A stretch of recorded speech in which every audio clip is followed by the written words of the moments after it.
Halo, Assalamualaikum warahmatullahi wabarakatuh. Kami dari kelompok 6B, Matkul Pencemaran dan Ekotoksikologi Perairan 2023 akan menyampaikan materi terkait pencemaran udara, yaitu gas merkuri toksik di perairan. Sebelum itu, kita kenalan dulu yuk sama member dari kelompok 6B. Yang pertama ada saya sendiri, Devi, Ailisa, Aziz, dan juga Herdi.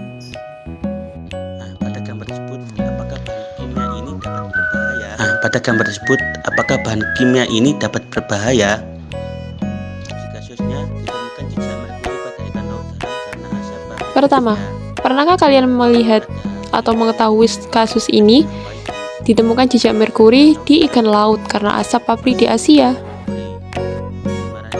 Lantas, ada apa dengan gas merkuri? Mengapa bisa toksik? Ada apa sih dengan gas merkuri? Mengapa bisa toksik? Sebelum itu, perlu kita ketahui apa itu merkuri. Merkuri adalah logam berat beracun dan berbahaya. Tidak dapat didegradasi oleh bakteri, berasal dari pembakaran batu bara, limbah pabrik, dan lain-lain. Dan merkuri ini dapat mencemari udara, tanah, maupun perairan. Bahaya merkuri bagi ikan atau biota perairan. Yang pertama itu tubuh ikan tidak normal. Yang kedua, gerak dan pertumbuhan lambat. Yang ketiga, lendir di permukaan tubuh. Yang keempat, interfil. Yang kelima, kematian. Bahaya merkuri bagi manusia. Gejala keracunan tergantung pada tingkat paparan kontaminasi. Jika terkontaminasi pada sistem saraf, akan mengalami sakit kepala, tremor, kesemutan, terutama di sekitar tangan dan kaki, serta mulut. Gangguan penglihatan seperti penurunan lapang pandang, penglihatan, dan kebutaan. Gangguan bicara dan mendengar, gangguan koordinasi gerak tubuh, termasuk ataksia, gangguan emosi dan fungsi kognitif, lemah otot, sulit berjalan, hilang ingatan. Jika terkontaminasi pada organ lain, akan mengalami gejala jantung yang ditandai dengan timbulnya nyeri dada dan kardiomiopati, paru-paru dan saluran napas yang ditandai dengan timbulnya radang tenggorokan, bahkan bisa menyebabkan gagal napas jika terpapar dalam jumlah banyak. Mata yang ditandai dengan adanya iritasi dan gangguan penglihatan menyeluruh. Untuk diagnosis, tes darah atau urin untuk mengukur kadar merkuri dalam tubuh, pemeriksaan sampel feses untuk mengetahui apakah telah terjadi pendarahan di saluran pencernaan, MRI untuk menentukan tingkat penyusutan dan kerusakan sel otak. Untuk penanganan sendiri, memberi alat bantu pernapasan. Bila terjadi henti nafas maupun henti jantung, maka perlu melakukan resusitasi jantung. Bila menelan, tidak boleh minum obat perangsang muntah. Apabila menelan akut bahan, maka perlu dilakukan bilas lambung. Dan lain-lain tergantung tingkat keparahan. Kasus lainnya, efek merkuri terhadap kesehatan manusia juga telah dipelajari secara luas. Yang et al. 2002 meneliti efek merkuri pada gejala premenstrual terhadap 296 pekerja wanita yang terpapar merkuri dan 994 pekerja wanita dari pabrik pengolahan makanan di Cina. Hasil penelitian tersebut menunjukkan bahwa paparan merkuri dapat menyebabkan peningkatan prevalensi menstruasi abnormal dan dismenore.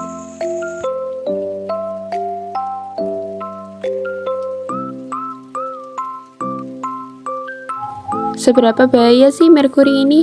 Merkuri mendapat urutan pertama dari urutan toksisitas logam. Dia juga mendapati konsentrasi paling rendah dan bisa mematikan biota laut. Nah, gimana sih siklus dari merkuri ini? Nah, ada 3 siklus, yaitu bioakumulasi. Jadi gimana merkuri itu dapat masuk dalam tubuh kita, biotransformasi, bagaimana merkuri bisa mengkontaminasi, dan food chain atau rantai makanan. Yang pertama dari biotransformasi terlebih dahulu.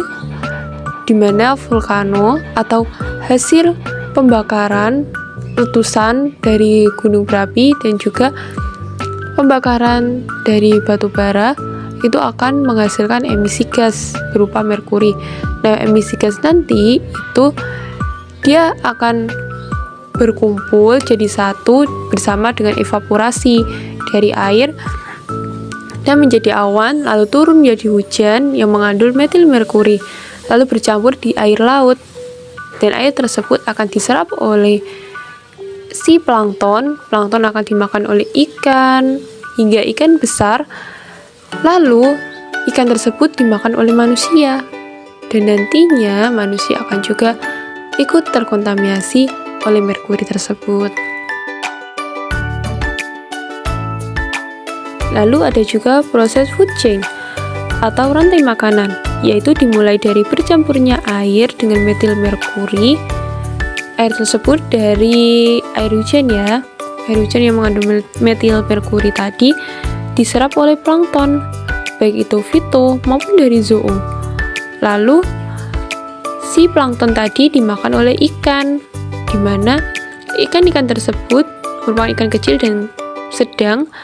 Dia makan hanya beberapa kali seminggu, namun juga ikut terkontaminasi, lalu dimakan oleh hiu, si predator tingkat tinggi di perairan. Hiu tersebut akan juga terkontaminasi, lalu ikan-ikan tersebut akan dimakan oleh manusia, dan nantinya akan terakumulasi di dalam tubuhnya, sehingga dapat terjadi kontaminasi. Lalu gas merkuri juga dapat mengkontaminasi, yaitu melalui dari pernafasan.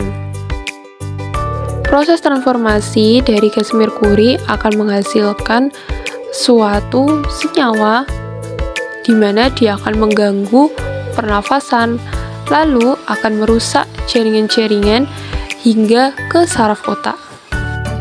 Proses bioakumulasi merkuri di tubuh ikan. Bioakumulasi berlangsung dari aptek dari perairan yang sudah terkontaminasi hasil pengadukan air laut dan air hujan mengandung merkuri masuk melalui insang, jaringan epitelium hingga darah dan merusak beberapa sistem hingga pencernaan. Mengapa bisa batu bara menimbulkan gas merkuri berbahaya bagi kita? Batu bara digiling menjadi serbuk. Serbuk batu bara dicampur dengan udara panas dari primary air fan dan dibawa ke cold burner yang menyemburkan batu bara tersebut ke dalam ruang bakar untuk proses pembakaran dan terbakar seperti gas untuk mengubah air menjadi uap. Udara pembakaran yang digunakan pada ruang bakar dipasok dari forced draft fan atau FDF yang dialirkan melalui air heater. Hasil proses pembakaran yang terjadi menghasilkan limbah berupa abu. Abu secara periodik dikeluarkan ke asfalate. Debu dan gas hasil pembakaran dihisap keluar dari boiler oleh induced draft fan atau IDF dan dilewatkan melalui elektrostatik presipitator. Debu yang terkumpul di elektrostatik presipitator diambil dengan alat pneumatik gravity conveyor, selanjutnya dihembuskan ke udara melalui cerobong. Baik, di sini saya akan melanjutkan materi dari teman saya. Dari materi tersebut kita dapat menyimpulkan bahwa merkuri sangat berbahaya dan beracun baik dari udara, perairan hingga tanah. Lantas, apa solusi untuk mengurangi merkuri tersebut? Solusinya adalah yang pertama, kita bisa memasang instalasi sistem pengendalian pencemaran udara pada seluruh pabrik batu bara seperti elektrostatik presipitator atau ESP dan fabrik filters. Yang kedua, kita bisa menerapkan teknologi clean coal seperti ultra supercritical yang dapat mengurangi emisi gas buang termasuk merkuri. Nah, bagaimana? Sudah terjawab bukan? Thank you for attention. Happy discussion. Dan wassalamualaikum warahmatullahi wabarakatuh.